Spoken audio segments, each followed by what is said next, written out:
البدع والأهواء، أهل البدع العقائدية وأهل البدع السياسية. نقول بيننا وبينكم السلف، بيننا وبينكم الكتب، كان فيقول البدع بيننا وبينكم.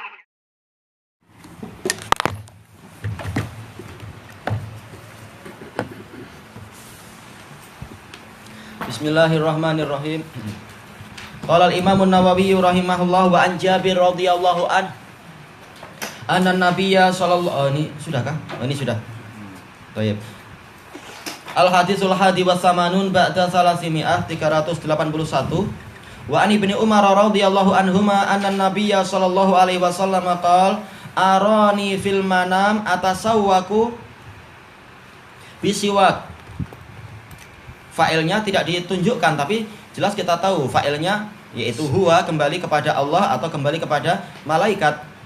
Intinya adalah apa? Diperlihatkan kepada saya di alam mimpi saya itu. Ditunjukkan kepada saya. Yang menunjukkan adalah Allah atau mungkin adalah malaikat yang mengurusi masalah mimpi. Bahwasanya saya itu sedang menggosok gigi dengan siwak. Karena kalau kita bahasakan atasawwaku, yaitu saya bersiwak, bisiwak nanti jelek. Saya bersiwak dengan siwak, ini enggak sesuai kalimatnya. Tapi saya menggosok gigi dengan siwak. Faja'ani rajulan, lalu datang kepada saya dua orang. Ahaduhuma akbaru minal akhar. Yang satu lebih tua daripada yang lain. Akbar maksudnya adalah umurnya di sini, bukan yang satu kecil comel, yang satunya lagi besar raksasa, bukan. Baik. Fanawaltu siwakal asghar, lalu saya serahkan siwak kepada yang lebih muda. Faqilali, maka dikatakan kepada saya kabir, yaitu serahkan pada yang besar. Ij'alhu lil akbar, jadikan siwak itu untuk orang yang lebih besar, lebih tua. Fadafa'tuhu ilal akbari minhuma, lalu saya serahkan siwak itu kepada yang paling besar, yang lebih besar di antara mereka berdua. Rawahu Muslim musnadan wal Bukhari ta'liqan. Tadi disebutkan oleh Syekhuna Abu Amr, memang ini Imam Muslim menyendiri di dalam hadis ini. Dan ini bagian termasuk dari hadis-hadis yang sedikit yang diulang oleh Imam Muslim. Imam Muslim mengulangnya 2 kali. Jarang Imam Muslim mengulang hadis di tempat yang berbeda. Dan Imam Bukhari meriwayatkan secara mu'allaq, secara tidak menyebutkan nama syekh beliau. Baik, di dalam hadis ini Rasulullah SAW bercerita aroni fil manam dan seterusnya, yaitu Allah Ta'ala menampakkan kepada saya di alam mimpi saya dan seterusnya. Ini menunjukkan apa? Bolehnya seseorang menceritakan mimpi dia. Adapun dalam hadis yang lain yang Rasulullah melarang menceritakan mimpi, itu khusus memang untuk apa? Untuk perkara-perkara yang akan menimbulkan kesedihan. Jangan sampai nanti orang asal menakwilkan kemudian apa? Menghina orang ini. Oh, dohirnya begini, oh saya mimpi bahwasanya saya telanjang di dalam mimpi itu. Langsung orang yang mendengar, yang di dalam hatinya ada kejahilan atau hasad, dia mengatakan kamu telanjang, padahal kamu tahu bahwasanya telanjang itu berarti tidak ada pakaian. Sementara pakaian itu dalam takwil mimpi artinya adalah ketakwaan, berarti kamu bukan orang bertakwa, lalu diceritakan ke orang-orang. Nah, ini salah seperti itu. Maka apa? Rasulullah telah memerintahkan jangan menceritakan mimpi kecuali apa? Kepada orang yang sayang pada dirinya dan orang yang pandai dalam masalah itu. Padahal masalah telanjang itu boleh jadi maknanya adalah lain, yaitu apa? Orang betul-betul mutajaridun anid dunia, dan dia adalah ikhlas karena Allah Ta'ala. Jadi lihat korinahnya. Kalau korinahnya dia itu dalam keadaan hatinya mantap dan kokoh, berarti apa? Ini baik. Telanjang itu betul-betul dia murni, tidak mencari keduniaan. Dia ikhlas di dalam dakwahnya, dalam agamanya dan seterusnya. Tapi kalau telanjang dalam keadaan dia itu takut-takut, maka menunjukkan apa? Boleh jadi aib dia sedang ketahuan oleh orang lain. Atau kalau sekedar telanjang tanpa ada perasaan apa-apa, boleh jadi itu menunjukkan memang apa? Dia adalah orang yang takwanya kurang. Sebagaimana apa? Tentang mimpi yang disebutkan di Sahih Bukhari Muslim itu. Rasulullah melihat ada orang yang datang di hari kiamat dalam keadaan pakaiannya itu hanya 1 jengkal saja, yang lainnya adalah nampak auratnya. Ada yang lebih panjang, ada yang lebih panjang, dan datang Umar dalam keadaan dia musbil, menyeret kainnya panjang sekali. Maka ditakwilkan itu adalah apa? Agama, ketakwaan. Baik. Demikian pula ketika ditanyakan kepada Syekh Ahmad Al-Wusabi yang memang pandai takwil mimpi di Damat, salah satu yang pandai takwil mimpi, tentang apa? Seseorang yang dia itu sudah dia itu waktu itu masih ada di, kalau nggak salah masih ada di Damat waktu itu, dua orang. Ditanya, wahai Syekh, bagaimana nih? Saya mimpi dua orang ini sama-sama pakai celana pendek, celana Levi's, dan dalam keadaan merokok. Yang satu merokok. Maka Syekh Ahmad mengatakan, bahaya, ini kasih dia nasihat, agama dia betul-betul sedang terancam kerusakan. Ditambah lagi dengan merokok, maksudnya adalah dia itu suka menggibahi orang dengan alasan yang tidak betul. Lidah bibirnya melakukan maksiat-maksiat itu, yaitu apa? Mencaci maki orang yang menasihati dia. Memang waktu itu ada beberapa case terkait dengan orang-orang itu. Tayyib. Ini syahid yang diinginkan di sini adalah boleh menceritakan mimpi, tapi bukan kepada sembarang orang, tapi kepada apa? Orang yang memang pandai dalam masalah itu, dan orangnya adalah penyayang, bukan orang yang hasad dan sebagainya. Tayyib. Dan kita tahu bahwasanya Rasulullah telah bersabda, ru'yal anbiya wahyi, bahwasanya mimpi para nabi adalah bagian dari wahyu.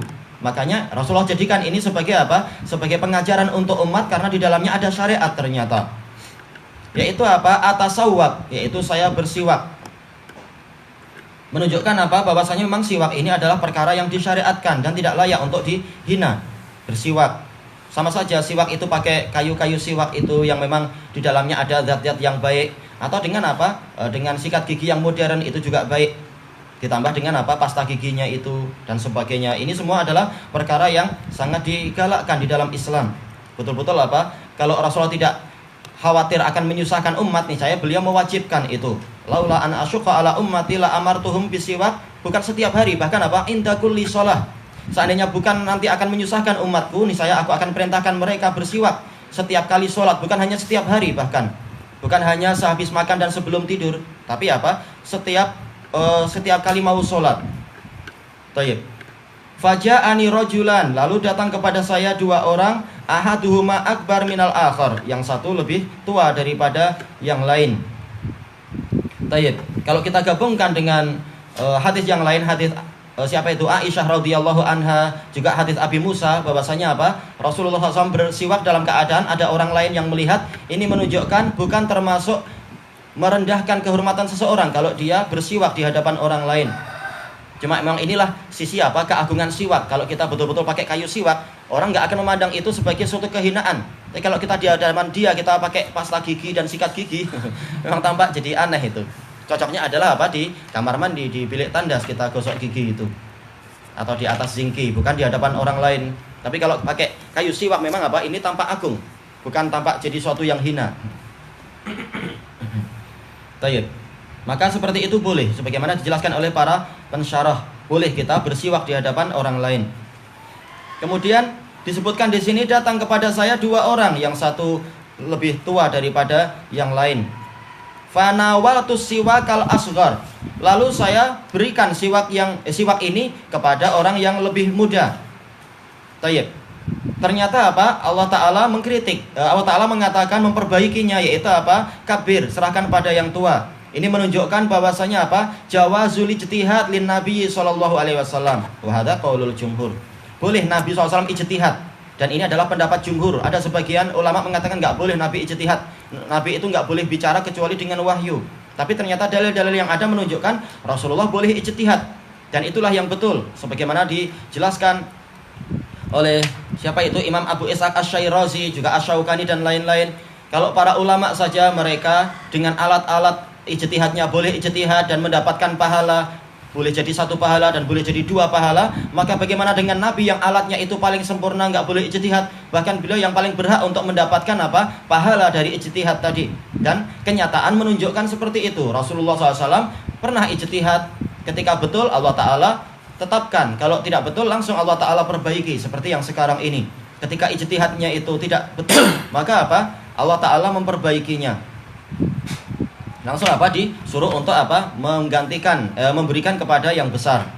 Dan juga dari hadis ini kita mendapatkan faedah sebagaimana disebutkan para ulama di dalam hadis Aisyah, dan juga dalam hadis Aisyah juga, yaitu apa? Boleh kita memberikan siwak kepada orang lain. Walaupun tentunya apa? Sebaiknya adalah nanti dicuci dulu agar tidak merasa jijik dan tidak terjadi ufunah, yaitu apa? Penyebaran penyakit boleh jadi. Cuma untuk Nabi itu tidak diperlukan. Walaupun bolehnya boleh, tapi orang tidak merasa perlu itu. Kenapa? Karena namanya apa? Beliau punya berkah dan sebagainya, orang suka itu.